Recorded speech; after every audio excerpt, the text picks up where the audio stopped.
Hey guys, welcome back to another episode of The Real Review.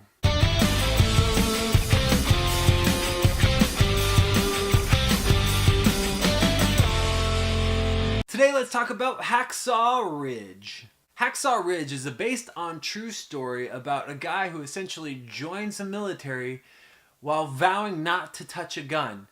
And everybody in his unit and everybody that's in leadership over him thinks he's absolutely crazy for doing so, but he does it, and it's awesome. It's really the story about a man sticking to his beliefs and his convictions in spite of what everybody believes around him, which is actually very, very powerful. And if you're not familiar with the story of what happens after he joins the military, essentially he ends up saving a ton of people as a medic without touching a weapon at all. First and foremost, let's talk about the cast because you have quite a few people in here and they all do a terrific job. You have Andrew Garfield, you have Vince Vaughn, you have Hugo Weaving, you have Sam Worthington, and Teresa Palmer. But one of the biggest things about this film is it's directed by Mel Gibson. Mel Gibson, he hasn't been around in like 10 years. Say what you will about Mel Gibson, the man can direct a movie. This movie is directed so well. It's the closest thing I feel like, in my opinion, I've seen since Braveheart. So the way this movie is laid out, the first half of this movie is really dedicated to seeing Desmond Doss, who is Andrew Garfield's character, seeing where he's coming from, what his family dynamic looked like growing up and what it looks like now. And essentially, you see where he gets his beliefs from and how that develops into him wanting to join the military. And then once the movie gets to the halfway point, it flips gears pretty quickly right into the war scenes, and it is intense. I feel like I could go on and on about how great all of the characters were, but there was really one standout person, even above Vince Vaughn, who I thought was fantastic, who wasn't being just over-the-top comedy. Vince Vaughn was really well, but I feel like the standout in this movie is going to be Andrew Garfield. I haven't seen Andrew Garfield really since the Amazing Spider-Man 1 and 2.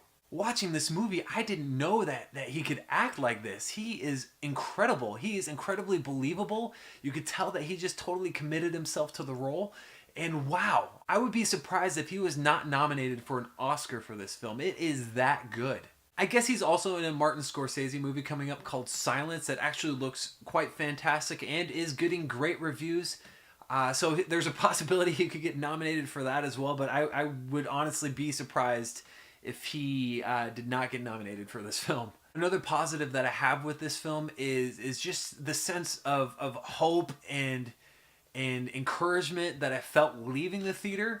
While yes, there are some like horrific elements of this movie, and it's definitely rated R for a good reason, so don't go out and take your kids to this film.